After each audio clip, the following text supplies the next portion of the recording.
or accept any lower position. He doesn't want to become subordinate to others who have less realization or less shelter in the Supreme. Well, this is natural. But this kind of pride, this garva, isn't bad. It's not a bad quality, it's a good quality.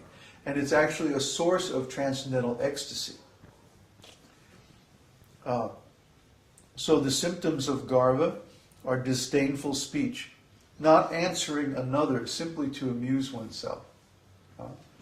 Someone who is in a very high position doesn't have to answer to others. They don't have to respond.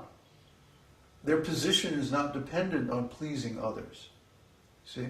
One who attains the supreme shelter of Śrī Kṛṣṇa no longer has to rely on anyone else for his position or his opulence. Krishna directly takes care of him. Krishna directly gives shelter. So why should they take shelter of anyone who is of lesser stature? See? This is garva. And this is very pleasing to one's mind. This kind of garva, this kind of pride. That after many, many years of effort and striving and deep soul searching and tears and all kinds of difficulties, one finally attains the shelter of Krishna's lotus feet. This is a very wonderful thing. So it means that one who is in this position does not have to think about, well, what do other people think of me? Or what is my position? How can I improve my position? And stuff like that. They already have the greatest position that the jiva soul can attain. You see? This is why devotees don't care to worship the demigods or to go to the heavenly planets or to attain different material opulences or mystic powers or any of this stuff. This is why the devotees aren't interested in mundane achievements, even like yogic perfections and things like this. Why? Because they have already attained the supreme shelter.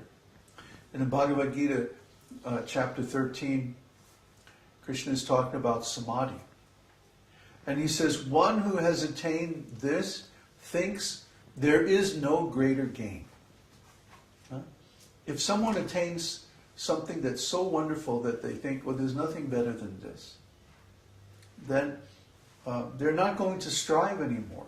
You're not going to see them working hard, knocking their head against the wall, trying to attain something beyond what they already have, because they're completely satisfied.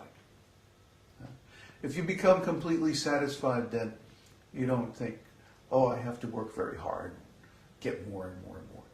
Just like the person who has a lot of money. That's probably the distinguishing factor of someone who has a lot of money. They're not working hard. They're taking it easy.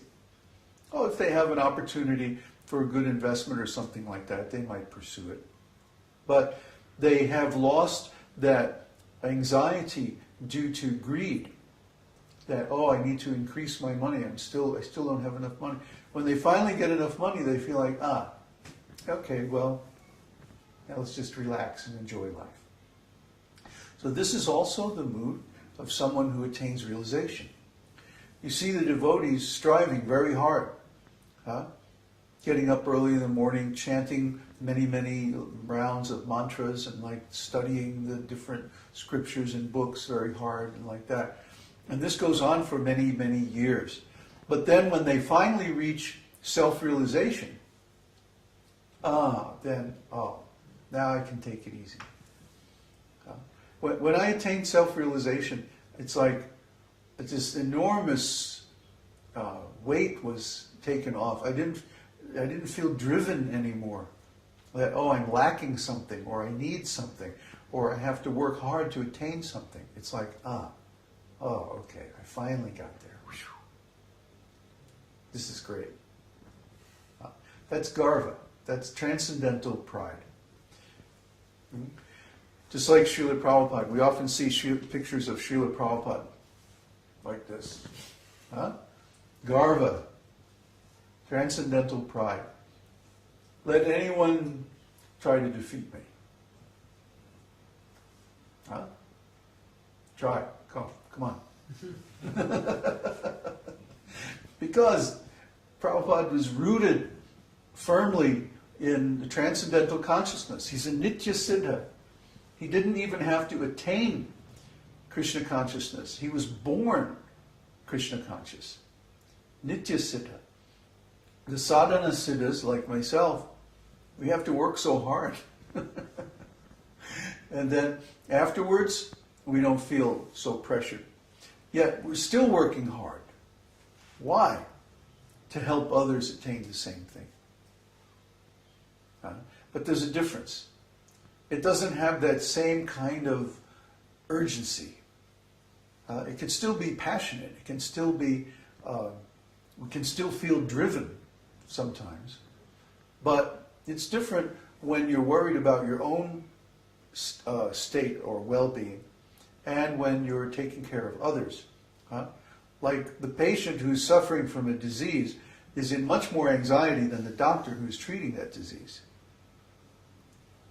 So similarly, the students who are trying to understand the esoteric teaching are still in anxiety, but the people who have attained the esoteric teaching are like, they're free from anxiety. They still might be striving to help others, but it's not out of a feeling of anxiety or lack for one's own personal well-being. They have garva. They have garva. Garva means that you have a healthy self-respect. There's nothing wrong with that. It's not being puffed up. Being puffed up is artificial, where you take an attitude. But we haven't taken an attitude. This is just the way we feel, naturally. And so we take our ease in the knowledge that we have attained that highest thing which is given in the scriptures. And if we can attain it, you can attain it too. That's the point here. Otherwise, why should I discuss all this? Simply to help you understand that I'm an ordinary person. I mean, Krishna gave me some talent and some intelligence, but I applied that talent and intelligence according to his instructions. A lot of people have talent and intelligence. A lot of people have more beauty or more strength or better health or a better material situation than I do. But I took whatever Krishna gave me and I simply applied it according to his instructions, and over a period of 35 or 40 years, gradually I attained the fruit of those instructions. That's the point. If I can do it, you can too, because a lot of you out there have a better situation than I ever did. So if you simply take those gifts that Krishna has given to you and you apply them according to his directions, you'll get the result too. The only problem is our causeless unwillingness to serve. This is the problem. And this is false pride. Due to false pride. Oh, if I become a servant of Krishna or a servant of a bona fide spiritual master, I'll lose my big position in the material world. This is false pride. So somehow we have to give up false pride. Serve the lotus feet of the Lord through serving the bona fide spiritual master, and then gradually we'll come to that same position too. That's what this is all about. I don't really care if, I'm very happy with the situation that we've got with just a few handful of sincere disciples. So I don't really care. If we get more, that's fine. Or if we don't, that's okay too. Or if everybody goes away and I wind up sitting under a tree, that's fine too, as long as I have my beads. So, the next bhava is called śaṅkā. śaṅkā means apprehension. The apprehension of calamity arising from having stolen something that belongs to Krishna, from committing an offense, or from the viciousness of others, that is, the enemies of Krishna, is called śaṅkā. The symptoms of śaṅkā are drying of the mouth, change of color, looking here and there, and hiding. Well, there's so many stories, if you read the Krishna book, where the various rascals did offense to Krishna. And after that, they felt they had to hide. For example, Purajit stole the Shamantaka jewel, which actually belongs to Krishna eternally. And so what did Purajit do? He ran here and there and he tried to hide and everything like that, but Krishna got him. So if someone commits an offense, they naturally feel some apprehension, some anxiety. Everyone in this material world has committed an offense to Krishna. That's why we're here. And the details might differ, but the essence is the same.